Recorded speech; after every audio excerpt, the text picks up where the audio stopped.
নবী সাল্লাল্লাহু আলাইহি সাল্লাম আবু তালেবকে কালেমা পড়াবার জন্য কি পরিমাণ কাঁদছে, চেষ্টা করছে। শেষ মুহূর্তে বলছে, চাচা চাচা কালেমাটা পড়েন না চাচা। বলছে না, মানুষের কাছে বেইজ্জতি হব, পড়বো না, মানুষ লজ্জা দিবে।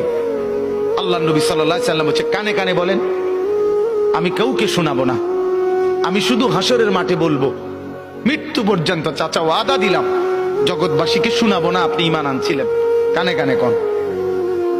আবু তালেব বলছে না, কানে কানেও বলবো না। এবার নবী বলে চোখের পানি ফেলতে ফেলতে, চাচা এমনও কইতেন না তো, ঠিক আছে চাচা আমি কালেমাটা পড়ি, আপনি শুধু ঠোঁটটা নাড়েন, আপনি শুধু ঠোঁটটা নাড়বেন, আমি হাসরের দিন বলবো মাওলা আমার চাচা কালেমা পড়ছিল এজন্য ঠোঁট নাড়ছে, এর সুযোগ দেন। চাচা বলছে না না না, আমি